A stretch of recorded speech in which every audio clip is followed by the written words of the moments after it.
Tonga, Fernandeño, and Chumash, Venturano. They say for 8,000 years, tribes were living here, near the river, along tributaries that gave sustenance, a source of life, a constant and fertile giver. We can only imagine what this land felt like before it got built upon, before it had Rocketdyne and that fence to your neighbor's lawn. Hundreds of villages. We know that people have always been here. A generative land, then later the wheat fields that came to grow over the years. The San Fernando Mission bell rang and more of the new people came. The mouth of the Owens River beckoned folks. Then Canoga Park became the official name.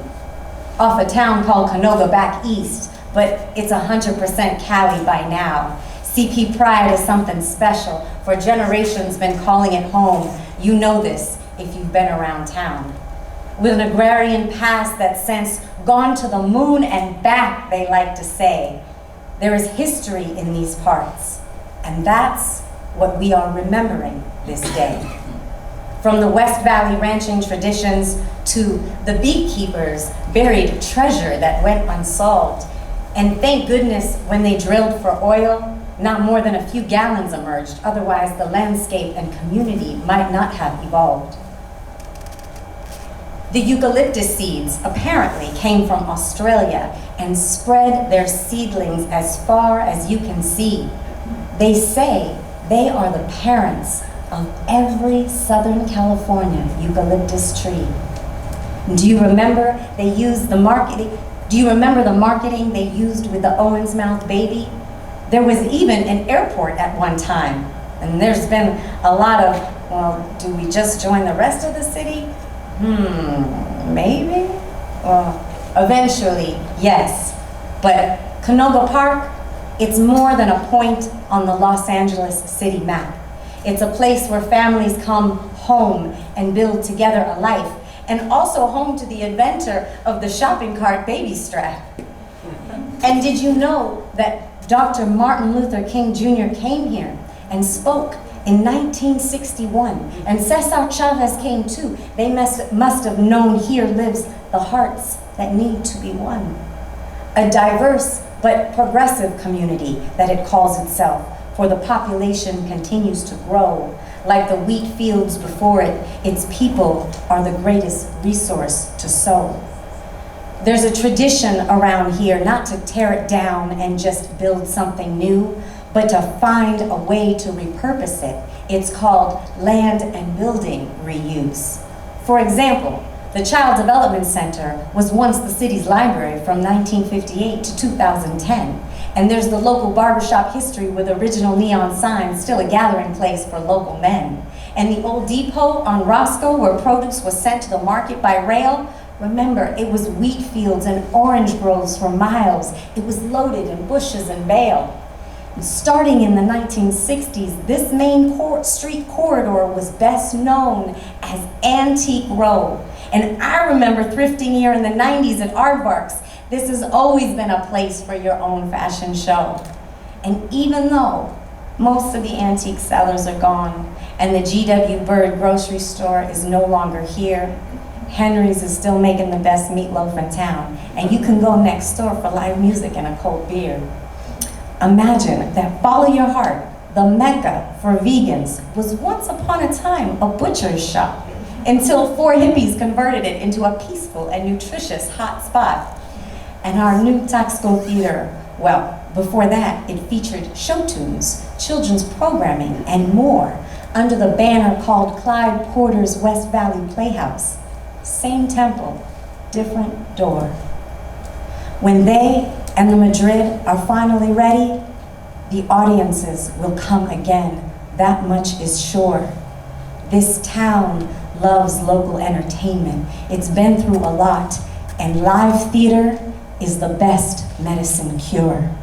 It brings the people together to celebrate the stories that need to be passed down, which is what this is all about. How do we remember the origins of this town? In renovations and new developments, how do we hold on to the past, yet forge into a boundless future? The possibilities are vast. The museum holds relics, archives collected that started with women, of course they did, gathering in their club until it grew and grew. Just like when the fire engine got too big in the station, so number 72 went to DeSoto and moved. But the firemen's lockers in the kitchenettes still use the same lock with the same key. And let's not forget the delegates who won us All-America City Award, a first for LA City. There's the Walk of Hearts, the Memorial Day Parade, and so much more happening on these streets where we talk. There's the weekly farmers market bringing in fresh produce to the people, and the nights of the summertime art walk. And of course, my personal favorite, the Dia de los Muertos festival that brings thousands to celebrate ancestral life with ofrendas, live music, and good vibes. OGCP car clubs come together, no strife. And the young people, proudly known as hunters, study and graduate adjacent to where the LA River begins, right here, and goes on to flowing all the way to Long Beach, stretching 51 miles ear to ear. They build a bridge to the future, and many go on to become matadors. They stay true to the neighborhood, our great 818ers, and take over vintage stores to create vibrant spaces, places where art and culture is alive, cultivating resilience to overcome adversity, to move the body electric and thrive. From raising wheat to putting men to the moon, Canoga Park has always tied to each other and has sung its own tune. Look at the buildings. They still hold architectural remnants and honor building codes. There may be new signs above the storefront, but we do recall when the Pacific Electric streetcar ran on these roads.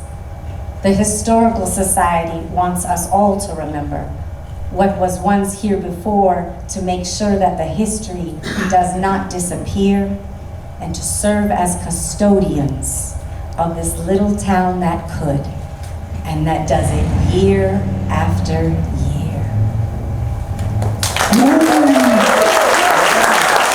So everyone, how are you enjoying the show so far? Again, it's one thing, to sit down and all the meetings we've had and to think about the concept, but when you see it come to life and you really see everything getting put together, and for other people to be able to enjoy it means so much, and it's so special, right? You're so talented. Your piece was very moving. So if you can't just introduce yourself again, and how did you get started as a poet? Because I can see in your bio, you're a poet, writer, actress, voiceover artist, mother, so many different things. So how did you get your start? It's in the blood. It's in the blood. My father was a Borscht Belt comedian. My family comes from the Yiddish theater, and so I've always performed in different ways. But then I was a mother raising my family, and I worked in nonprofit for a long time. And so there's just a way in which in life things sort of merge. And I'm a storyteller, and I love people, and I love to collage, and so there's something that I do in my wordsmithing of sort of seeing and weaving and putting things together. So that's, yeah. Now that you said that, I really felt that through your piece, right? Like it really did feel like a collage, and you putting together so many different parts of the history of Canoga Park, and really at the end tying it all together, letting us know exactly who inspired the piece, right? When you were first contacted by Dolores, right, to do the piece, or about the project, what did you think about the project, and what was your impression of what SCP Stories, right? Because some people might have not understood what we were trying to do with the project. So you, as the artist that was contacted, like, how did you feel about this project? Because you're also a Valletta, right? You're from the Valley, I see that. So yeah, if you can just share that, like, what was your impression of what this project's about? Well, I love it. I mean, I think the important thing is stories need to be told and they need to be listened to. I mean, one of the things, and this may sound sort of tangential, but you know, one of the problems with Alzheimer's and dementia is that our elders, those stories are not being passed on to the next generation, right? And there's a lot of disruption in families that are going on, and in communities, and there's a lot of ruptures and things. And so these kinds of events and being able to hold a container and space for people to share stories and say, I want to hear what was here before, and where are we going forward with this, and just talking to one another. I think that's just the key, as us all being able to be out in the streets. We find each other in the streets and we talk with one another, especially because we've been in our homes for a while, which was important. We needed to do that, but now it's time once again for us to be talking with one another, and that's what Canoga Park is about. I feel that. I absolutely agree with you. And again, when you were presented with who the subject matter was going to be about, what did you take from the interview, and how did that inspire this piece? Well, I think the key is that the Historical Society wants to serve as custodians, and I actually remember many years ago, Jean, who since passed, and the stories that she had, how back when the red car was here and they had to widen the street, and there used to be an overhead canopy, and then the first building over here, where there was a fire, none of the buildings can be 2 stories over here, and there was a fire in the attic. And so they brought it down to 1 story, and so that was part of the code. And all these little anecdotes, sort of how the Youth Arts Center building, the first telephone operator, I forget her name, but she was there, like, we're calling from Detroit, and that was where she was at. And then the guy who's at the ironwork across the way, that building is now Wonderworks, and he makes all these film sets and all these things. And so there's just so much history that's there, plus all the families who've been living here for generations and generations, and the car clubs and just all of that. So yeah. Oh, that's amazing. Yeah. And again, I was so happy too, and I learned so much once we got the Historical Society involved and listening to them talk about the place that I love so much, and it inspired me, gave me so much more pride, and that's why I thought it was very important to have them involved. And especially we get to work with a lot of young people. We're in a unique position that we started our organization as teenagers. We started this organization, in high school, and because we were the type of kids who always listened to our elders talk about where we're from with so much pride, and always dropping knowledge on us, which I think also gave us that sense of like ownership, like, oh, you know what? Let's not destroy this place. Let's make sure that we're doing things to be productive, and that's why I was so excited that the Historical Society was involved. So again, if we can give Jaclyn a round of applause. Thank you so much.